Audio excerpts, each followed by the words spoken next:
Good day, radio listeners. Welcome to this edition of the Pure Sex Radio broadcast. We are glad that you've decided to join us today. My name is Jonathan, and I'm here with my good buddy, Stephen Cervantes. So how are you doing, Stephen? I'm blessed today. God is good. He's faithful. He's actually in our studio, you know? Oh, absolutely. And when I come to be broken, it's like a sacred place where men are called to a higher purpose. And that's really our talk today also. Yeah. So I just want to let you know, listeners, we're coming to the end of another year. And of course, being a nonprofit ministry, we rely exclusively on donations to be able to make it through and continue our programming and continue to reach people with the good news of Jesus Christ and to help them deal with all the various sexual brokenness manifestations in their lives and pursue sexual wholeness. And so if you believe in what we're doing, if you have been blessed, if you would like to see us continue to reach out and connect with more lives and help more families and more individuals to be able to live out God's design in their lives, please consider giving a generous year-end donation, or even better, just consider coming along as a monthly partner. You can do that by going to puresexradio.com and either clicking on the Become a Patron link or the Donate button at the top of the page. We are so grateful to so many of you that have been partners over the years and continue to support this outreach, because that's the only way that we can continue to do what we are doing here. So thank you. Stephen, we are going to kind of get down to brass tacks here, right, as the saying goes, and say, there you go. Guys, this is for men out there. We're going to call them to step up their game, huh? You got it. So I'm listening to this podcast. It's by a female, Debbie Millman, and she's talking about finding a job. And she has these 9 Now, wait a second. Hold on for a second. Are you looking for a job, or do we need to be worried about No, I just don't want to not give somebody credit for these questions are borrowed from another program, and so I just want to be. I just want to know why you're listening about finding a job.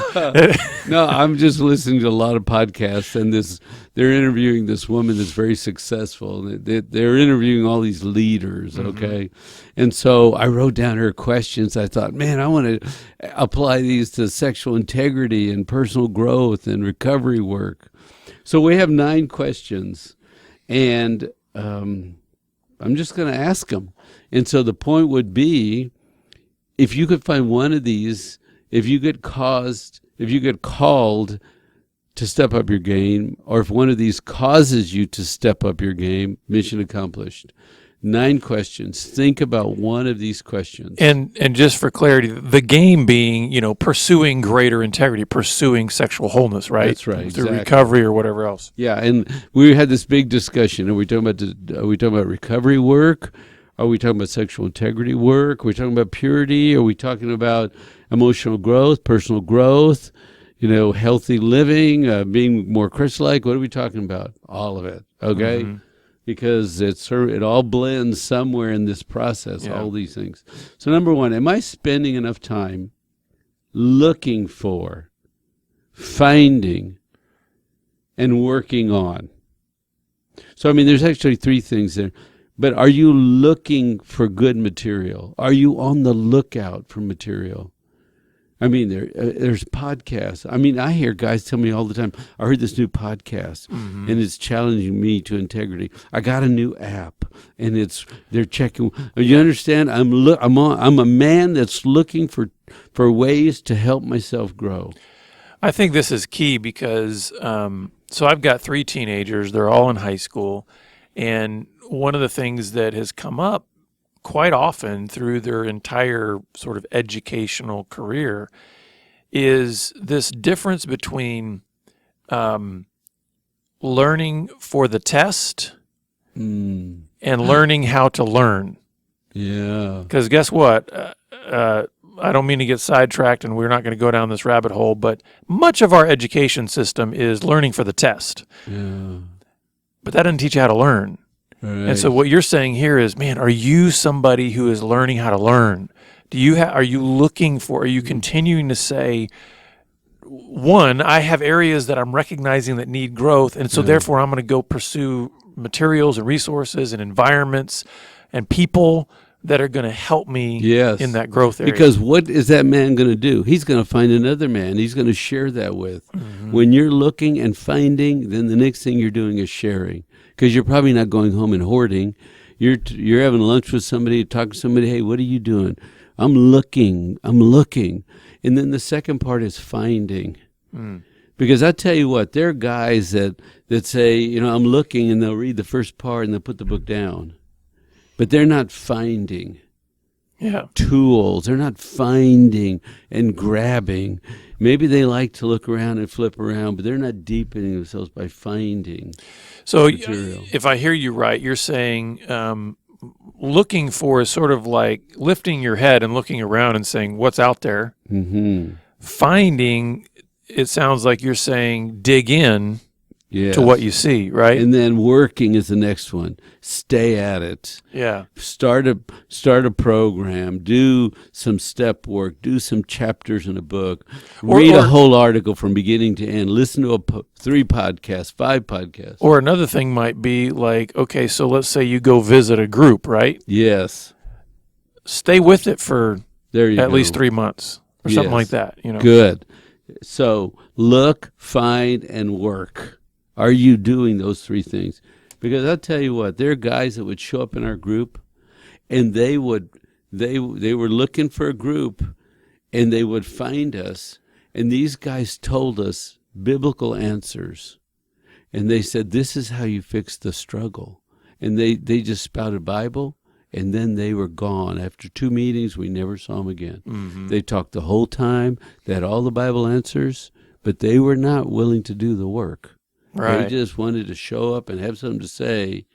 And it's like, these are 3 important pieces. And that is so important to recognize. I'm glad you brought that up because I think, we're talking about, stepping up your game, right? Well, part of that is also then recognizing where have I kept my growth.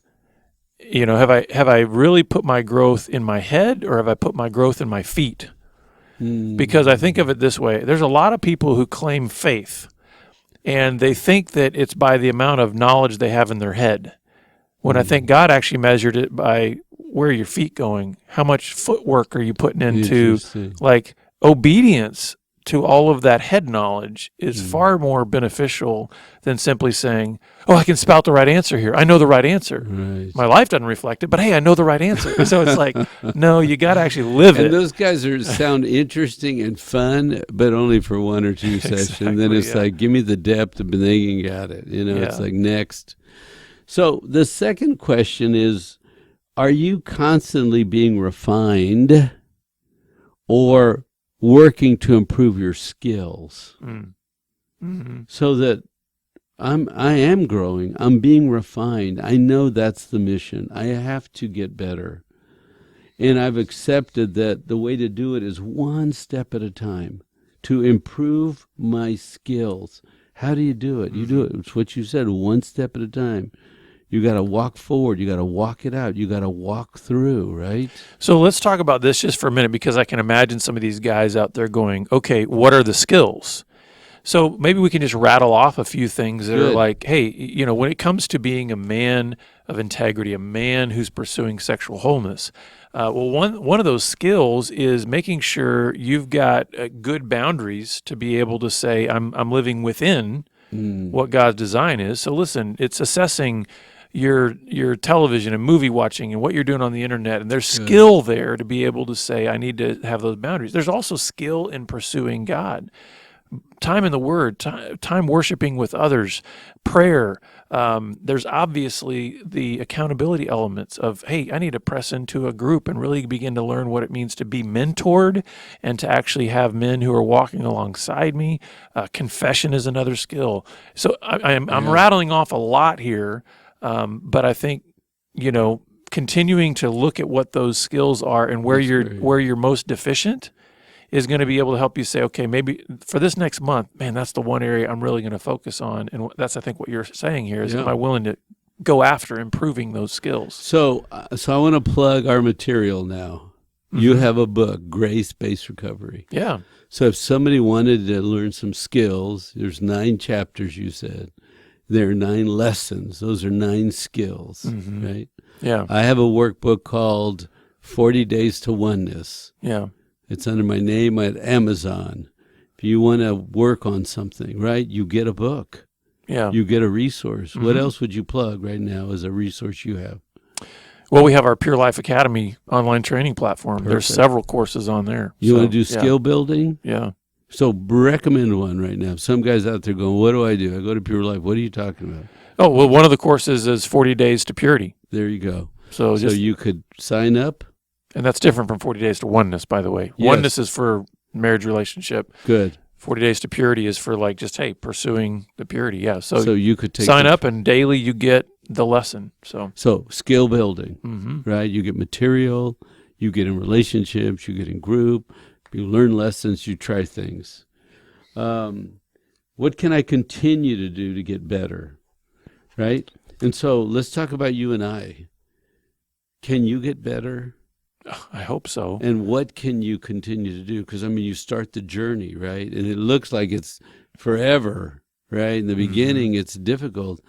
But what would you say now about this idea, continuing to get better? What does that mean to you? So I'll give it to you kind of in stages. Again, my world and my life seems to break down in my mind in seasons or stages. Okay. So if I look over the last 19 years, 19 plus, that I've been on this journey from sort of day one of my recovery to now, I would say that, listen, that first stage was, in terms of getting better, was just like getting pulled out of the ocean from drowning.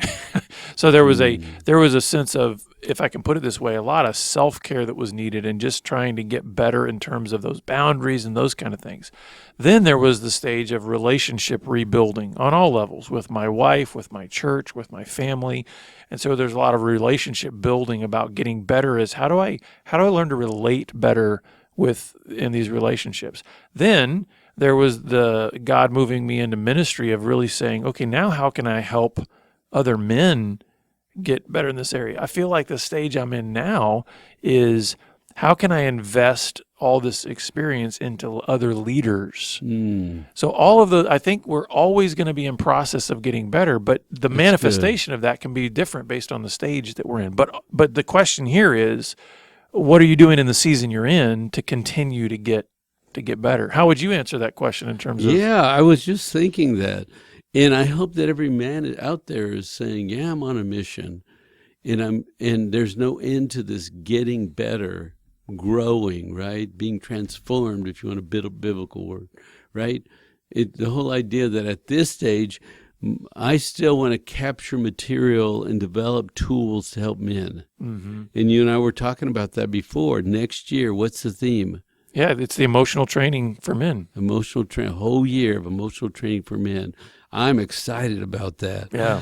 And so the whole idea, you want skills. We want to help you get those skills, right? And we're not the only show in town, right? Right. You got to be hungry. You got to be looking. You got to find skills and practice them. One other specific location that folks can go is our Pure Community website. It's purecommunity.org.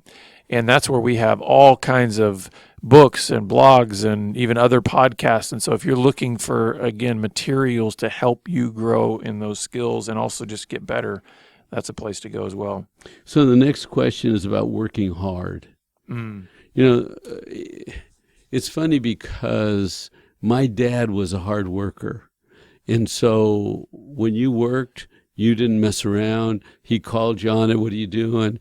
You've been gone to the bathroom too long. Get back here. I mean, it was like work, man, work. And so the question is, how were you trained as a worker? And do you understand work, really? Yeah. Because there are guys that don't get work, right? They want to get by. There was this person I worked with once, and I said, hey, we got a meeting. And the response was, is it a mandatory meeting? Do I have to go? Because I don't go if they're not mandatory. Right. It's like, what? Yeah. It's training to get better. You want to just, are you positioned for life to coast to the end? So work hard. My son is 16, and he's really smart, but he relies on that talent a lot. And so there are times Not hard work, right? where there are times where I will, he'll have a test or I'll get a report card or something like that, and he'll be like, "Well, I got an A," and my question is, "But did you do your best?" Yeah. So the idea is there's a difference between, making it. Yeah. And actually saying, but did I work hard? Did I really actually do the yourself? best that I could do? Now, with that being said, if the best that you can do is a 70, it's okay, that's fine. You pushed yourself. You worked hard. Yeah. So I want to say that because I don't want to think this is about the arbitrary standard that says all things are equal, because you could have a person that has a high degree of talent that in a certain situation gets an A, let's say, but they didn't do their best. You could have another person in that exact same environment that doesn't get the same grade, but they did their best. And I would say every day and twice on Sunday, I'll take that person that did their best but didn't make the same grade because of the ethic, the work ethic, the sense of, and we see that even in guys in ministry, don't we? You can almost tell the guys that come into a group. I mean, I've been doing this so long that now when a guy comes in the group, within a matter of about 2 or 3 meetings, I can tell this guy's going to make it or he's not. And it has nothing to do with talent. It has to do with this issue of like he's hungry. He's like, I want a difference in my life. I'll do the work. I want my life I'll to pay be different. The price. Yeah. I'll sacrifice. Yeah. I'll trouble myself to come. I'll do my readings. I'll answer questions. I'll participate. I have to tell this one story about a guy that really illustrates what we're talking about. So this was several years ago. There was a guy that lived all the way across town. Now, we live in San Antonio, and just so you know, San Antonio is geographically huge.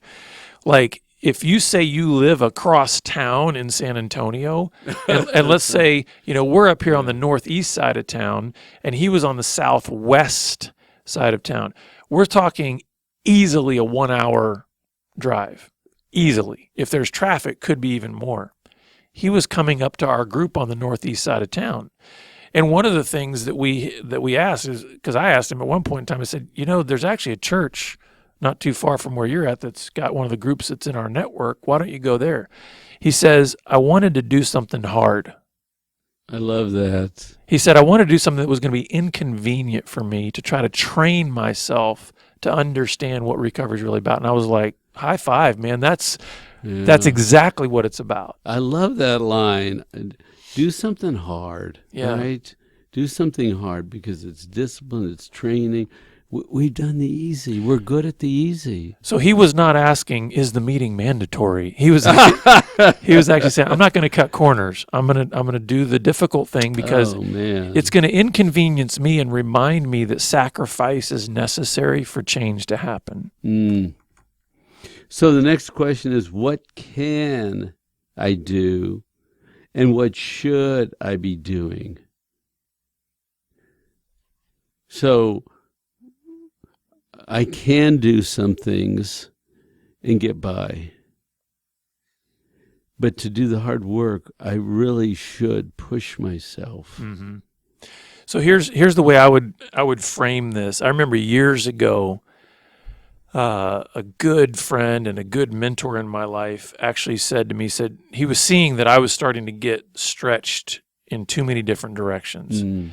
And he said, Jonathan, just because you can do something doesn't mean you're called to do it. Oh, that's good. And that really helped frame my mind around, hey, there are a lot of things that you might be able to do, but maybe there's only a few that you really need to be doing. And so I think in this question, I would almost submit to the guys out there, this is the idea of pushing yourself to focus. Because here's what I see a lot of guys do. They try to do everything. I'm going to read a group. I'm going to read a book. I'm going to go to that group. I'm going to see that counselor 3 times a week. I'm going to go over here and I'm going to, just fill in the blank with they're doing everything all at once. And they might be able to do all that, but it doesn't bring a sense of focus to like, well, what should you really be doing? Because sometimes they then start getting so overwhelmed with all of that then it's detracting from them working on their relationships, or it's detracting them from really connecting with God. And Does that make Well, sense? and then they get tired, overwhelmed, and you're more prone to bail out, quit when you've got 10 things to do instead of stay steady with 3 or 4 things. That's good. So the next question is, what are other guys doing? This is good, yeah. Check yourself against the competition. That's a funny word, but what are other guys doing? I mean, we're men, right? If you're in recovery, what do guys do? Yeah. Learn some apps and work some programs and right, don't just show up and leave, right? Yeah. But the whole idea of we're jostling to help one another to be better. It's almost like running in a pack, right? Now you might bump into me and all that, but what's the point of staying close with other men in a pack? It's like, I don't want you to get ahead of me. I'm moving, you're moving, you're helping me get better, I'm helping you. You understand? Well, and you're protecting each other from predators, right? So here's the thing. Stephen didn't know I was going to do this, but I have to commend you on this particular point because I've known you for a lot of years. And one of the things that I've always appreciated about you is that you have enough humility to be a learner from other people. So you pursue this very well, of the idea of, hey, what is going on out there? What are other people doing? What are these other counselors doing? What are these other leaders doing? What are these other pastors doing? And you're able to glean from all of that. To be honest with you, radio listeners, y'all are beneficiaries of Stephen's insatiable desire to keep learning from other people, because the ideas always land on this table at some point in time. But you know what I mean? It's like you have that you want to continue to find out what are other people doing. Yeah. And it's funny how this works. This is such a God thing, because I'm listening to podcasts about different things. And I'm going, oh, that'll work in the ministry. Yeah. Write that down, borrow that, and take it over here. Because good principles work everywhere. It doesn't matter what the topic is. So I'm always thinking about, how will that help a man? How do we capture that thought? I'm in a session, in a training session, and this quote comes up. And I'm saying, hey, this would be a good tweet for Jonathan. Yeah, so he texts me this quote, yeah. Because I'm thinking that will multiply and minister, But that's exactly what you're talking about. When we sort of run together like that, it builds momentum for all of us. I think too many times we get a hoarder's mentality towards the knowledge and the grace and and it's like, no. If we can give all that away, oh gosh, it creates momentum for the whole group. And God gives us more. I have to confess, I was thinking, I get a few ideas, I better hoard them. Somebody's going to steal them, and it's like I gave them away, and God said, I got more. Yeah. Go ahead, give those away. I got more. Go ahead. What do you think? I mean, it's just like this flow now. I can't give them away fast enough. So it's funny how we think that an infinite God has limitations, right? That is good. So doing something every single day. Mm-hmm. You know what I appreciate about you, every time we're at Gateway, he turns the light on, he gets his Bible out first thing in the morning. It's a given. Jonathan's going to wake up first, that's before me, and turn the light on and get his Bible out. It's okay. I go to bed before you, so that's why. But I mean, I appreciate that, because that then kicks me into get your Bible, boy, and do, he has a discipline that, and it's that encourage one another. It's a do one thing every day, do something. Yeah. On growth, on ministry, on recovery, on integrity. Do something every day. It's really critical for us as men. Well, and I think that gets back to that question of, what can I do versus what should I do? And I really do think that I really do believe God has actually constructed life to be simple. Sin is what makes it complicated. Sin is what creates chaos. Right? But if you really think about what God has designed life to be, I love the way you actually put it years and years ago, is when you think about God's original design, it was really that we were to run around naked in a garden and enjoy Him and His creation. So if you think about innocence, the simplicity of life, it's really about, Jesus boiled it down this way. He said, it's all about loving God and loving your neighbor. Yeah. So if you can think about one, maybe only 2 things that you say, these are the things that are non-negotiable for me every day, and I appreciate your blessing me. For me, time in the Word every day, and it's not a Bible study. It's like I need to get time connected with my Savior through the Word every day. That has been becoming non-negotiable in my life.